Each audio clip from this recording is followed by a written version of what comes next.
All right then. Good morning, everyone. Today is March 3rd, 2021. This is a regular meeting of the members of the State Liquor Authority being conducted in Albany and also remotely.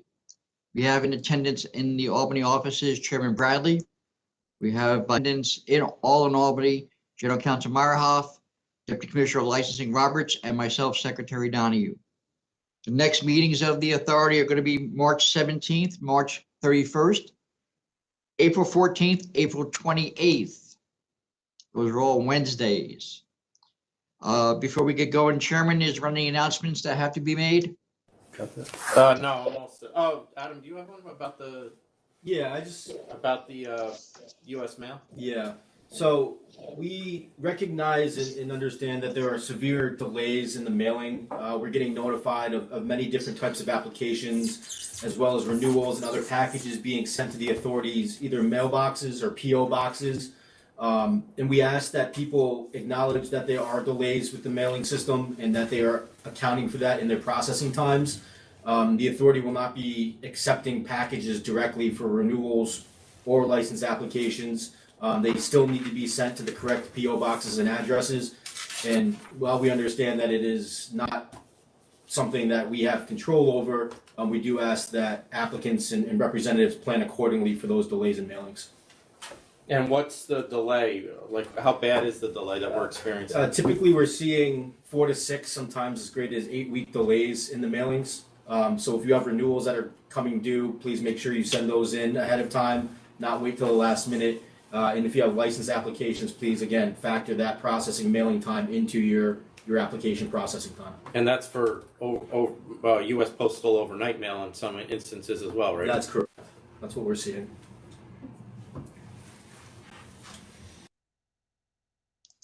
All right, then, if there's nothing else, we'll proceed with the items in the order they're on the calendar. The first item we have is 512, which is CALVERTON GRILLE Inc. This was held over from the last meeting. I would note that Tom, there's a sorry, there's a 511. What's that, Commissioner Fan? There's a 511. Yeah, the agenda sheet was not in my package when I received it, so that may be why you don't have it. Hold on, I have to apologize then. Let me.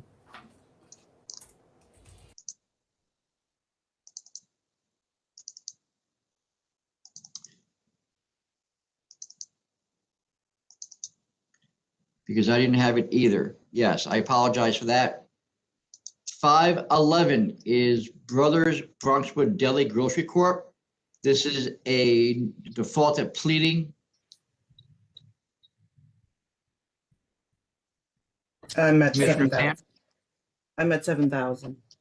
Commissioner Ford. This is the second time I'm at canceling bond. Chairman Bradley.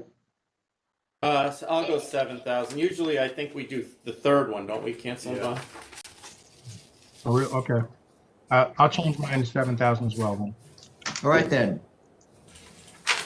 Okay, so now we'll do 512, which is CALVERTON Grill. So this was held over from the 2-3 meeting. In the meantime, this license was merely suspended. We have now received, there was some back and forth. We've now received notification from the attorney who now is the representative of record withdrawing the application. Next item is 513, Candy and Grocery One Inc. This is an application for a new grocery store beer and wine products license. Are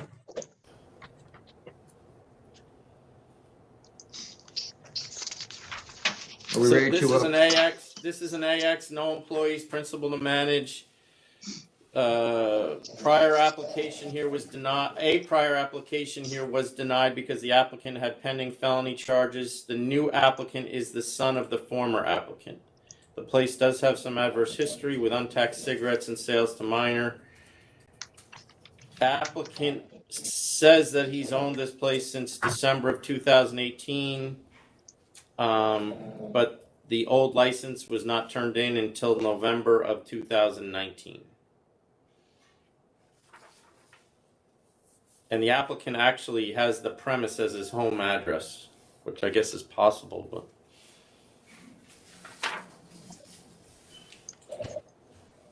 All right, with that, Commissioner Fan, are you ready to vote? Yes, well, there are some holes in this application. In the event that this applicant is actually living at the store, I do feel like this is their family business, and so I'm going to vote to approve. Commissioner Ford, Yeah, I kind of feel the same way. I'm going to give him the benefit of the doubt. I'm going to approve as well. Chairman Bradley, I'm voting to deny that, one, he shouldn't be living at the store, and two, I think that he's just a front for his father, given the previous application. all right, the next item is 514. El Garrobero Restaurant Corp. This is a new restaurant wine application. It's a restaurant with 4 employees, no security, principal will act as manager, premises will have recorded and live music, plus jukebox, karaoke, and dancing. 38 people is the max occupancy. There's seating for 30 and then another 8 seats at the bar. The prior license here was canceled for availing and having a gambling device as well as other charges in July of 2019. The applicant has some experience. He manages or formerly managed a Chipotle, and it's a Nassau County restaurant wine.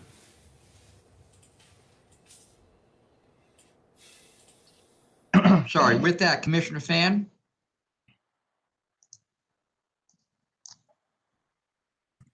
Sorry. This licensee have had a number of attempts. It looks like she was able to run the business without any violations so far, so I'm going to vote to approve. Commissioner Ford, Yeah, to Commissioner Fan's point, she's had a couple of different attempts that were renewed more than once before deciding not to renew any longer and just to wait for her permanent license. It's such a small place. I assume we haven't had any word from the village of Hempstead. Anyone? Nothing? if we got something, you would have it. Okay. So I'm going to approve as well. Chairman Bradley, I'm going to approve as well, but as Commissioner Ford pointed out, this is a tiny space. I don't see the room or the setup for a DJ or dancing. I would just ask if you guys could reevaluate that. Yeah, they're asking for all music except DJ. Dancing, yes, probably okay. And I think the music, the live music was just like acoustic. Was that correct? Yeah, I don't necessarily have a problem with that. I just don't see how that place is set up for dancing. Looking at the pictures or how they could ever do it. It would turn into a nightclub. I will vote to support recorded music and live acoustic. Live acoustic only and no dancing. okay, you broke up a little bit there, so it's going to be recorded and live music. What about the jukebox and karaoke? No, I don't know. And no dancing. Yeah, I think that's good, right? Okay. All right, so Commissioner Ford, Commissioner Fan voted for no jukebox, no karaoke, no dancing. No, recorded, live. So it's recorded and live music only. Yep, okay. That being acoustic and small bands, but no jukebox, no karaoke, no dancing. I'll agree with that as well. Chairman Bradley. I'll agree with that as well. Next item is 515, Kai Bistro LLC. This is a new on-premises liquor license. Restaurant with 15 employees, no security, principal to manage, recorded music only. No, they do not want to use promoters or have private events. It's 200 people, max occupancy. It's seating for 150. There is no protest. The applicant managed this place for the former owner. It was previously licensed with